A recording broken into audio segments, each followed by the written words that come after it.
Dehradun Defense Academy, where excellence is the only aim.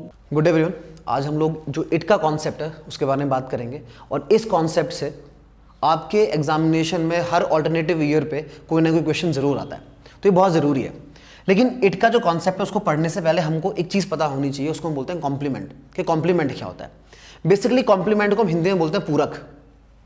Complement कोई ऐसी चीज़ें होती हैं जो एक ही चीज़ के बारे में बात करें। दो चीज़ें अगर एक ही चीज़ के बारे में बात कर रही हैं तो वो दोनों चीज़ें एक दूसरे की क्या है? कॉम्प्लीमेंट है। जैसे मैंने कहा राम इज हैंडसम। हैंडसम किसके बारे में कर रहा है बात सर? राम के बारे में। अब देखिए, राम भी एक इंसान का नाम है और हैंडसम उसी के बारे में बात कर रहा है, तो क्योंकि ये दोनों वर्ड एक ही इंसान को रेफर कर रहे हैं तो एक दूसरे के क्या है? कॉम्प्लीमेंट है। सिमिलरली मैंने कहा सीता इज फास्ट। देखिए, जिसका नाम फास्ट कौन है? सीता। बेसिकली सीता और फास्ट एक ही इंसान को रेफर कर रहा है। भाई सीता किसी का नाम है और वही क्या है? फास्ट है। तो क्योंकि ये दोनों शब्द एक ही इंसान को रेफर कर रहे हैं, इसका मतलब क्या होगा? ये एक दूसरे के क्या है? कॉम्प्लीमेंट है। मैं उम्मीद कर रहा हूं कि आपको इतनी बात समझ में आ गई होगी। एक एग्जांपल और देखिए, मैंने कहा इट इज आई, यह मैं हूं। तो आप देखिए, इट और आई एक ही इंसान की बात कर रहे हैं, मेरी। इट इज आई, यह मैं हूं, तो यह और मैं एक ही इंसान को रेफर कर रहे हैं, मुझे। इसका मतलब क्या हुआ कि इट और आई क्या है? एक दूसरे के कॉम्प्लीमेंट है। इतनी बात आपको समझ में आ गई होगी। नहीं आई है तो जो हमारे यहाँ रेगुलर लेक्चर्स चलते हैं आप उसमें आइए। चलिए, अब इसी कॉन्सेप्ट को लेके कि भाई इट के ऊपर कैसे क्वेश्चन बनेंगे और उसमें हम लोग इस कॉम्प्लीमेंट के कॉन्सेप्ट को कैसे यूज करते हैं, इसके ऊपर अब हम लोग चर्चा करेंगे। देखिए, नॉर्मली हमको ये पढ़ाया जाता है कि इट के बाद जब भी is, are, am, was, were, has been, have been, had been यानी बी फॉर्म ऑफ वर्ब आती है, तो बी फॉर्म ऑफ वर्ब के बाद हमेशा सब्जेक्टिव केस के प्रोनाउन को आपको यूज करना है। जैसे पहला एग्जांपल है, हमने कहा इट इज आई आएगा या मी आएगा? Who did it? It is I या मी? Who did it? देखिए, इस सेंटेंस में इट इज आई आपको लगाना पड़ेगा। यानी हम लोग इट के बाद बी फॉर्म ऑफ वर्ब लगा रहे हैं, यानी इज लगा रहे हैं, और उसके बाद में सब्जेक्टिव प्रोनाउन लगा रहे हैं।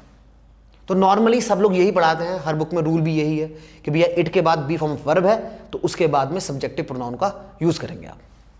अगला सेंटेंस देखिए, क्या ये जो हम लोग पढ़ते हैं, जो ये रूल है, क्या ये अगले सेंटेंस में भी काम आएगा? It was they oblique them who broke the window. ठीक है, आप कह रहे हैं कि भैया इट है, इसके बाद में बी फॉर्म ऑफ वर्ब है, उसके बाद में सब्जेक्टिव प्रोनाउन आना चाहिए। तो यहाँ तक हम देख रहे हैं कि जो चीज़ें हमको नॉर्मली पढ़ाई जाती हैं वो काम कर रही हैं। लेकिन जैसे मैं थर्ड एग्जाम्पल में आता हूँ, it is I oblique me whom they cheated। देखिए, इसमें जो है ना, इट के बाद बी फॉर्म ऑफ वर्ब आ गई, लेकिन यहाँ पे मैं सब्जेक्टिव प्रोनाउन का इस्तेमाल नहीं कर सकता, यहाँ मुझे ऑब्जेक्टिव प्रोनाउन का इस्तेमाल करना पड़ेगा। तो बेसिकली जो हम चीज़ें पढ़ते हैं ना अक्सर, वो यहाँ पे आके काम करना बंद कर देती हैं। और आपको कॉम्पिटिशन निकालने के लिए यही एक एक्स्ट्रा एज चाहिए। यही आपको चीज़ें पढ़नी है जो नॉर्मल लोग नहीं पढ़ रहे हैं। अगर पेपर मुश्किल आएगा तो वो ऐसा क्वेश्चन आपको देंगे। अब हम लोग ये चर्चा करेंगे कि कैसे पता चलेगा कि भाई कहीं ऑब्जेक्टिव आएगा या कहीं सब्जेक्टिव आएगा। देखिए, कॉम्प्लीमेंट का अगर आपको कॉन्सेप्ट याद होगा जो हमने भी पढ़ा, अब उसको हम लोग यहाँ अप्लाई करेंगे। इट इज आई ऑब्लिक मी, जो भी आएगा हु डिड इट। हिंदी में अगर हम इसको एक बार कन्वर्ट करें तो मैं ये बोलना चाह रहा हूँ कि यह मैं हूं जिसने ये किया है। तो बेसिकली हु और यहाँ पे जो भी आएगा वो और इट एक ही इंसान की बात कर रहा है जो ये काम कर रहा है। ठीक है, तो इसका मतलब क्या है कि हु, यहाँ पे जो वर्ड आएगा वो, और इट क्या एक दूसरे के कॉम्प्लीमेंट है। हु इस स्टेटमेंट का सब्जेक्ट है क्योंकि ये काम कर रहा है, तो अगर ये सब्जेक्टिव है तो सर इसका कॉम्प्लीमेंट भी क्या होगा? सब्जेक्टिव होगा। इसलिए मैं एक सब्जेक्टिव प्रोनाउन का इस्तेमाल कर रहा हूं। अगला देखिए, it was they oblique them who broke the window. अब देखिए, इस सेंटेंस में यहां इस पार्ट में अगर देखें तो ये अगर वर्ब है तो इस वर्ब को कर कौन रहा है? हु। अब इस सेंटेंस में आप देखिए, it is they oblique them who, यह वे थे जिन्होंने विंडो तोड़ी, तो यह वे और जिन्होंने एक ही तरह के लोगों की बात कर रहा है, एक ही ग्रुप के लोगों की बात कर रहा है। तो इसका मतलब क्या है? ये दूसरे के क्या है? कॉम्प्लीमेंट है। अब क्योंकि एक दूसरे के कॉम्प्लीमेंट है तो अगर ये सब्जेक्ट है यानी सब्जेक्टिव प्रोनाउन है, इसका मतलब इसका जो कॉम्प्लीमेंट होगा वो भी क्या होगा? सब्जेक्टिव होगा। देखिए, इट वॉज दे या दैम, सब्जेक्टिव प्रोनाउन चाहिए हमको, तो यानी दे लगाएंगे हम लोग। ऑन द अदर हैंड अगर मैं बोलूं कि it is I oblique me whom they cheated, देखिए इस सेंटेंस में यहां देखिए आप कि इस सेंटेंस का में जो वर्ब है वो ये है, इस वर्ब को करने वाला कौन है? दे है, तो यानी ये क्या हो गया? हमारा सब्जेक्ट हो गया, सब्जेक्टिव प्रोनाउन भी है। और ऑब्जेक्ट क्या बनेगा, whom, ये बनेगा हमारा ऑब्जेक्ट, क्योंकि इन्होंने एक एक्शन किया जिसका प्रभाव किसके पड़ रहा है, whom के ऊपर, यानी ये ऑब्जेक्ट है। अब यह मैं हूं जिसको उन्होंने चीट किया, तो यह मैं और जिसको एक ही इंसान को रेफर कर रहे हैं, यानी एक दूसरे के क्या है, कॉम्प्लीमेंट है। अगर ये ऑब्जेक्ट है तो उसका जो कॉम्प्लीमेंट्री प्रोनाउन हम यहाँ लगाना चाह रहे हैं वो भी ऑब्जेक्टिव होगा, और यहाँ पे आई की जगह क्या आएगा, मे आएगा। आई होप ये बात आप समझ रहे होंगे। अगर आपने इतनी बात समझी है तो यू कैन ईजिली डिड्यूस कि यहाँ पे इस सेंटेंस में दे आएगा या देम आएगा। देखिए, whom I cheated, इस सेंटेंस में ये क्या हो गया हमारा सब्जेक्ट।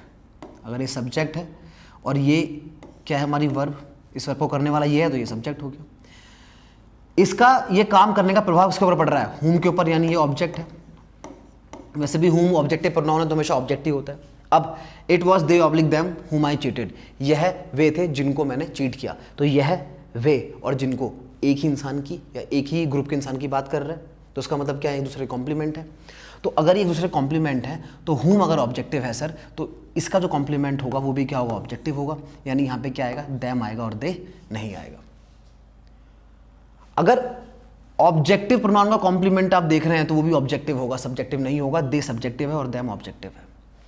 अगर आप लोग सब्जेक्टिव प्रोनाउन का कोई ऐसा प्रोनाउन जो सेंटेंस में सब्जेक्ट बनता है उसका कॉम्प्लीमेंट आप ढूंढ रहे हैं तो वो सब्जेक्टिव ही होगा, ऑब्जेक्टिव नहीं होगा। और आई हमारा सब्जेक्टिव प्रोनाउन होता है और मी हमारा ऑब्जेक्टिव प्रोनाउन होता है। मुझे ऐसा लग रहा है कि आपको ये बात समझ में आ रही होगी। चलिए